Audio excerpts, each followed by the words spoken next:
This is WRAL-TV 5, Raleigh-Durham, Fayetteville. From North Carolina's news leader, this is the 11 o'clock news with Charlie Gaddy, Donna Gregory, meteorologist Greg Fischel, and Tom Suter with sports. This is WRAL-TV 5 News. He's an outstanding officer and a fine person. He enjoyed his job, and he did it well.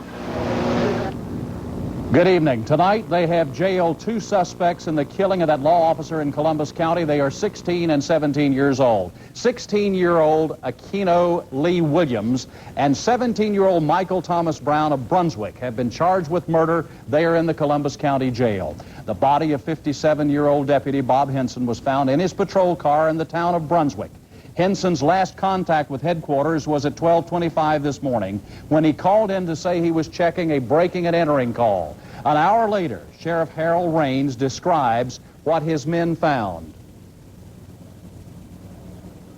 Another deputy sheriff was on routine patrol, and he was checking the airport, and he noticed a car sitting about 50 feet off the road with the dome light on, and he decided to check it and see what it was doing over there. And when he did check it, he noticed that it was Corporal Henson's car.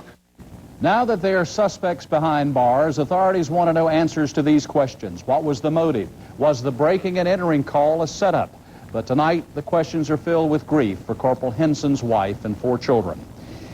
The teenage victim of a fatal obsession will be buried tomorrow. 17-year-old Misty Shea Banks of Raleigh died Sunday after reportedly being stabbed 12 times by a man that police are calling an obsessed former boyfriend. She died after spending nearly a month on life support. The man who was charged with her killing is now behind bars. Angela Hampton reports the Banks family is trying to cope with the tragic loss. Misty Banks was very close to her family. Her brutal stabbing and death have left her loved ones confused and tormented. Her body was just mutilated. The doctor said he just couldn't believe nobody would cut a person up like this. But she talked all the way to the hospital. And I just kept telling her in the ambulance, hold on for Mama Missy, just hold on. 21-year-old Johnny Stewart was charged with assaulting Misty. He allegedly broke into her home and stabbed her 12 times in front of her 11-year-old brother. When Misty died, Stewart was charged with murder. He's now being held without bond in the Wake County Jail. Meanwhile, Misty's mother tries to understand why it happened. She says Stewart met Misty at a party last fall. A relationship began, but when Misty tried to end it, Stewart became obsessed. She told all of us, tell him I'm not home, you know. And so sometimes she would answer the phone and be him. She would hang up, just, put the phone down. And he would just constantly call day and night. Banks says Stewart even harassed Misty at high school. She was very frightened. I said, he's not coming to the house, Missy. I told her that. So 2 weeks before this happened, he was across the street on a bicycle. And she said, I told you so, But I said, well, he's over there. He's not coming here, Missy. And the police said he couldn't do nothing because he wasn't on my property. The obsession worried Mrs. Banks, but she never dreamed Misty would die as a result. Nobody can take Mrs. place. I have 4 other kids, but she was still Misty. Angela Hampton, WRAL-TV 5 News, Raleigh. Funeral services will be held tomorrow at 2 o'clock at Bethlehem Baptist Church in Raleigh. Dare County officials have sealed off Pea Island on the Outer Banks. They're looking for a man they believe abducted a Currituck woman this afternoon. Police say the woman was able to escape and call emergency. Authorities are searching for a man 6 feet tall, long black hair, wearing a surf shirt. He's believed to be on foot. Roadblocks have been set up at the ferries and at the bridges leading into the county. The Durham City Council is ignoring a plea to reopen the investigation into Clarence Brown's stabbing. Last night, Durham resident William Pitney appeared before the commission saying that Councilman Brown should resign if he doesn't let the investigation go forward. The council did not take any action on that. Last month, Councilman Brown was stabbed as he returned home from a meeting. 9 days later, he asked the police to drop the investigation, saying it was an intrusion into his personal life. The sentence is in for a soldier being court-martialed at Fort Bragg. Corporal Richard Tripp has been given 3 years in prison, his rank reduced to private, and given an dishonorable discharge. Corporal Tripp was convicted yesterday for unpremeditated murder in connection with the December death of an Army reservist from Tennessee at Fort Bragg. 2 other soldiers are also serving active prison terms for their convictions in that case. Part of Durham's new plan for handling its trash is drawing some mixed response from Durham people. Instead of building a new county dump, Durham leaders want to ship the trash to a private landfill outside the county. But that plan requires Durham to build a transfer station that would hold up to 350 tons of garbage daily. City officials say the transfer station would likely go near the current landfill off Club Boulevard. Some people who live near there say they already have to deal with odor and noise. So you smell that over there, and they cover it up all the time. What do you think about them putting something like that over there on a transfer site? Well, I just soon had it done. Other neighbors that we talk with say they would not mind a trash transfer site built near them. The state legislature's proposed education cuts are reaching into a rural town tonight. Because of planned cuts, the Northampton Board of Education is considering closing Gaston Junior High School. Tonight, they held a public hearing on closing Gaston. Dwayne Pullman was at that hearing, and he joins us with a live report at the Gaston Junior High School. Dwayne, what did you find out? What happened?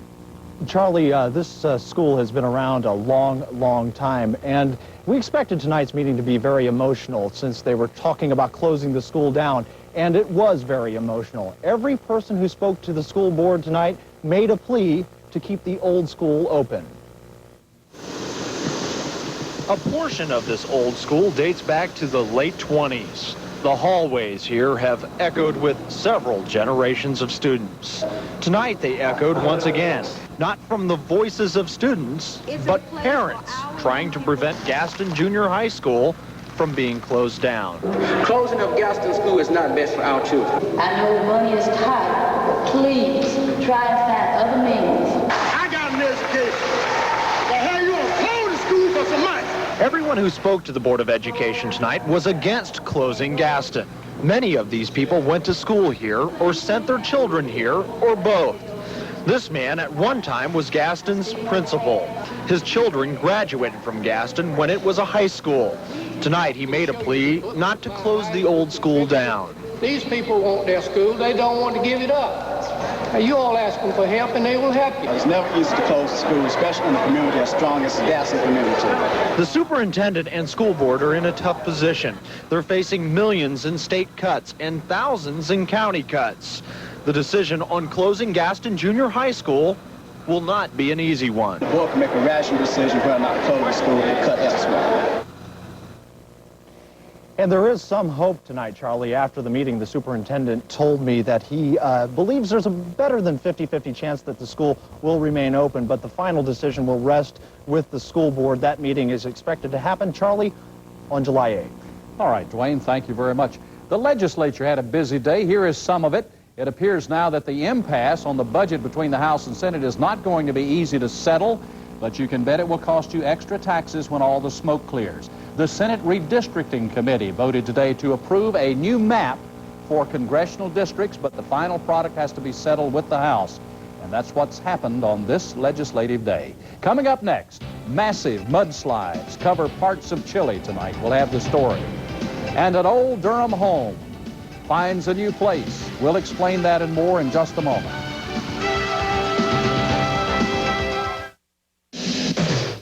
It's the best time ever to get a Mazda Protege, because the value of a Mazda can't be beaten. Get a Protege LX now and save big on a Mazda value pack. Plus, factory-to-dealer incentives can save you up to $500. It's one of our best deals ever, but it won't last forever. Right time, right car, right deal. At your local Mazda dealer now. I don't want gimmicks. I want a long-distance phone company I can count on. I'm happy with AT&T, so, you know, that's where I'm going to stay. In dealing with them, in signing up with them, the information they sent me, whatever they told me they were going to do, they did. Dependability. That's the name of the game, really. AT&T, they'll stand by their word. It means I have the best. And when I have the best, it means that I can rely on it.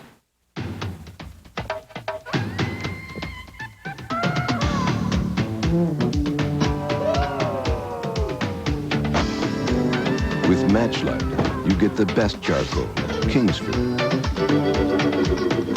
with just the right amount of lighter fluid already added.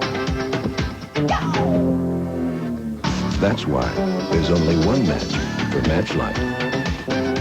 Match Light from King's.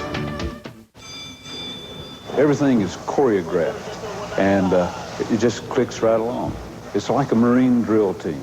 The Quick 10 team works just like a pilot and a co-pilot in the cockpit of a plane, double checking to make sure everything is done just right. It's real teamwork at Quick 10. The description of Quick 10 and their reliability and service, if I had to rate them on a scale of 1 to 10, I'd give them a 9 or a 10 without question. Quick 10. We don't just do it fast, we do it right. Service.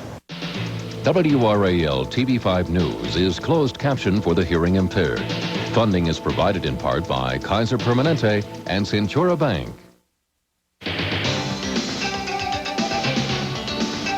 In news around the world tonight, the new president of the Russian Republic is in Washington tonight. Boris Yeltsin is in the U.S. to meet with President Bush. He is expected to talk about Western fears of a disintegrating Soviet Union. Yeltsin was elected president of Russia in a landslide vote. His first act as president was to forge a truce with Soviet President Gorbachev. A mudslide in Chile caused by a freak rainstorm has killed more than 40 people and injured nearly 700 more.